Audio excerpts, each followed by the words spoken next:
Very well. Okay. Great to meet you. And your name? Andrew. Andrew. Andrew, and what's your role here? Captain Menéndez, Cook Andrew. Talk to me. Exactly. I'm one of the cooks.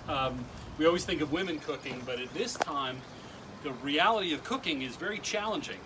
I have a pot at home I didn't bring with me today, but it weighs 45 pounds empty. Whoa. And if you fill it up with soup or even water, it weighs about 125 pounds. It's going to take 2 strong men to lift that on and off the fire. So major cooking, commercial cooking, would have been done mostly by men. Okay.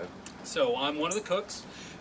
So I would be a resident of St. Augustine. I'd have an obligation to serve in the militia, like all the people here at Fort Mose. Okay. But then my job is cooking.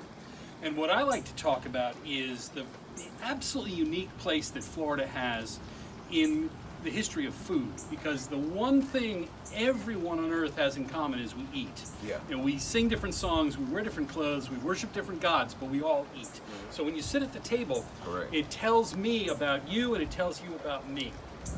And I don't think that was true anywhere more Breaking bread. right here, because the Spanish arrived with their foods, and very quickly they export them to the rest of Florida. I mean, the hogs that they brought escaped. Every wild hog in Florida started out as one of those pigs that got away from the And they Spanish. mutated like that. And there's millions of them now. Yeah.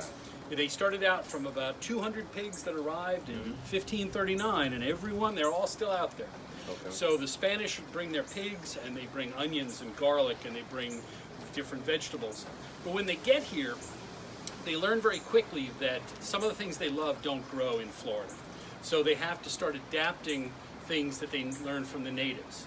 And so they can't grow wheat. So they start making bread out of things that they find locally. So cassava root, very popular in the make Caribbean. bread out of cassava They root? make it out of that. Now, Learn I from can't the stand it. Indians. I think it's like eating a sponge. Yeah. But in this climate, it keeps forever. It doesn't rot like like wheat bread. Okay. And so they quickly learn what works and what doesn't.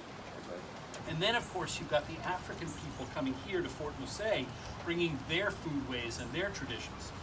And now what we end up with is what we think of real old-fashioned American cooking.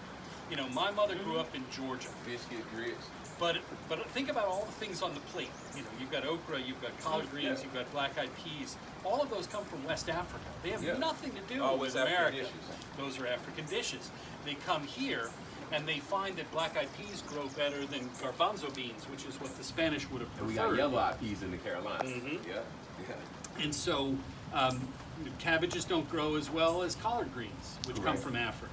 Correct. And so you start cooking food, you're cooking your dish, but you're using African ingredients and native ingredients. With a twist on it. And then the Africans and the natives are cooking their dishes, but with Spanish ingredients. Barbecue is Spanish pork, but cooked like a native. The natives called it barbacoa. Okay. And so you cook pork over a smoky So fire that's to get where the that name flavor. barbacoa comes from. Exactly. Now everybody's saying barbacoa. Barbacoa. I'm like, where did that name come And from? that comes from the Caribbean, and that's the style of cooking, but it's the cooking that all the natives did through this entire area. So all of the Florida natives cooked the same way. So you're cooking Spanish ingredients, pork, you're cooking it like a native, and you're serving it with African side dishes. Now you go to Sonny's Barbecue, and all of those things are on the menu, but they're not originally American, Okay. except for the cornbread and a couple other things like that. So you have this blending of cultures. They blend so well that nobody knows they blended. You know, my mother grew up in Georgia,